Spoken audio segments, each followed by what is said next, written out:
Hey guys, welcome to my channel. I'm April Honey, and today I'm going to talk to you about a question that I get asked all the time. And this question is, how do I remain so positive and upbeat when I deal with kind of a lot in my real life?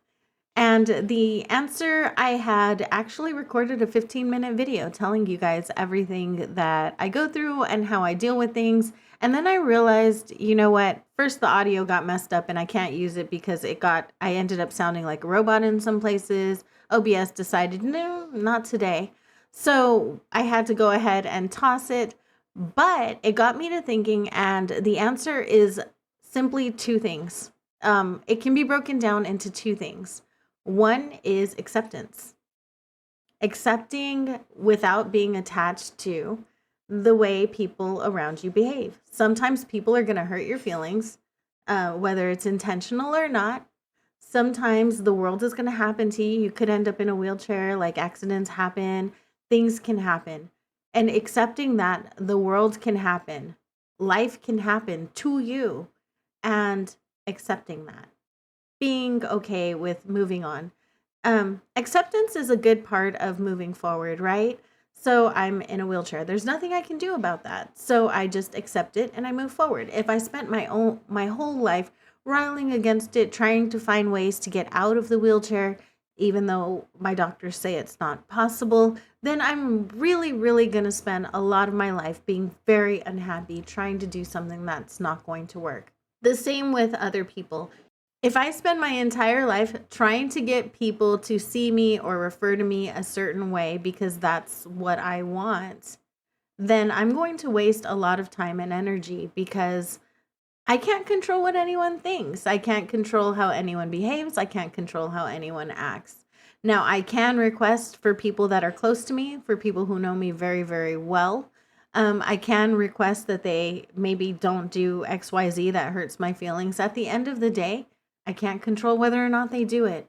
My husband has a TBI and he literally disconnects from his brain, I would say, for periods of time where sometimes he can say some things that are pretty hurtful and maybe not even remember them. So that can be really hard because he said these things he can't unsay and they hurt my heart, but I have to let it go because if I hold on to it, all it's going to do is lead to a lot of anger and resentment and unhappiness. And acceptance has been the only way that has worked for me personally to be able to maintain my own peace, my own inner joy. Okay, so the other thing that I will say really helped me a lot is coming to terms with the fact that life is finite and you only get one and you're only here for a certain amount of time. And of that, that's the only thing that we're certain, right? We're only here for a finite amount of time. We only get one life. How we live our life and how we interact with people and what we put out into the universe, that's how everyone's going to remember us. People are going to remember this about us.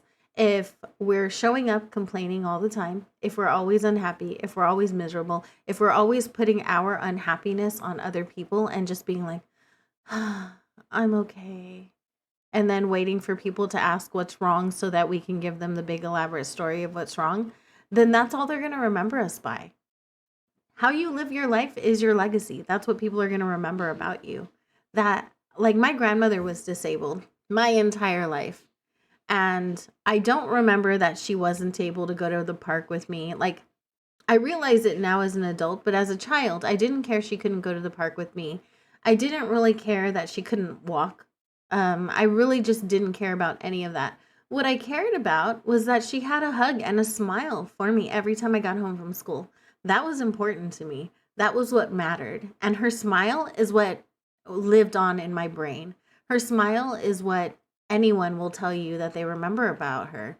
That was her legacy. She was just a bright, loving person. And that's what people remember about her.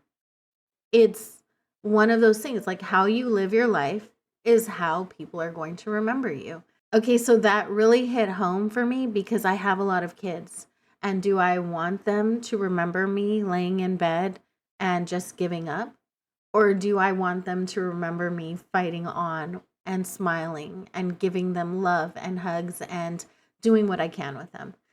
So that's been it. That's been it. That's how I maintain my happiness. That's how I maintain my own personal inner joy. Now, getting here took a lot of therapy. It took a lot of introspection, a lot of meditation. It took a conscious decision to make my life or make my mind a positive place to be. That takes a lot of work. Like, that's something that you have to do within yourself. There's no setting up the world to be perfect for you. You can't make the box that you live in perfect. You just can't. There's things that are gonna happen. Your kids are gonna misbehave. They're gonna be crazy one day. They're gonna be crying and screaming. They're gonna get sick. Life's gonna happen. Things are gonna happen. Car accidents. Just everything. Anything can happen, right? And we live in a world where anything can happen, and your mind is and yourself, those are the only things you can control. It's really just making a decision that this is what I want for my life. I only get to live once, and for the rest of my life I want to project my inner joy. Or, you know, you can spend your life searching for it, and that is your choice as well. And I would never ever ever down anybody. And you can be like, but April, like this and this and this is really hard. I have lived a very hard life by most people's standards, and I won't get into it. I had a very rough upbringing and a very rough teenage years, and I had a very rough adulthood. It's just been rough. I had to make the decision that all of the things that happened to me that I couldn't control were not going to own me. That I was going to own my own mind and own my own life in that way.